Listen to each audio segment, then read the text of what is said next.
ঈদের আগের দিন রাতে সবাই যখন রান্নাবান্না শেষ করে ঘুমাচ্ছিল, আমি তখন ঘি তুলছিলাম। মানে এই ভিডিওটা তখন বাজছিল রাত ৩টা। আসলে পুরো রোজায় দুধ যেগুলো ফ্রিজে রাখা ছিল সেগুলো থেকে আমি প্রথমে ননিটা আলাদা করে রেখে নিয়েছিলাম, না হলে দুধটা খেতে খুব খারাপ লাগতো, তেল তেল লাগতো। ডিপ ফ্রিজে রাখলে দুধের তেলটা আলাদা হয়ে যায়। তো সেই ননিটা দিয়েই মনে হলো যে একটু ঘি বানাই, এবার ঈদে আমার বানানো ঘি দিয়ে করব। কিন্তু আমি বুঝতে পারিনি আমি সাকসেসফুল হব। সেটা বুঝতে পারলে আমি ভিডিওটা প্রথম থেকে করতাম।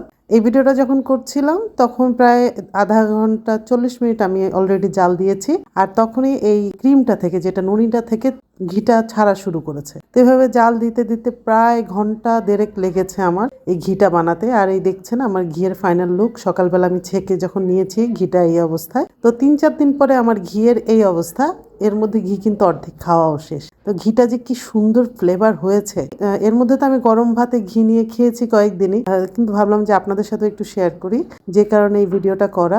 একদম গরম গরম ভাতের সাথে যে ঘিটা নিয়েছি, কি যে সুন্দর ফ্লেভার, কি বলবো। মানে খাঁটি, এর চেয়ে খাঁটি তো আর হয় না। একটু লবণ মেখে এই ভাতটা যখন মুখে দিয়েছি, আমার চোখ বন্ধ হয়ে এসছে স্বাদে। সাথে একটু আলু ভর্তাও নিয়েছি, সেই আলু ভর্তা দিয়ে এই ভাতটা মনে হচ্ছিল যে অমৃত। মানে কি বলবো। আর সাথে একটু পাট শাকও নিয়েছি, আজকে পাট শাক ভাজি করেছি, আমার খুব ফেভারিট। সেই পাট শাক দিয়ে ঘি মাখা ভাত খাচ্ছি, মানে সবাইকে লোভ দেখাচ্ছি, তাই না?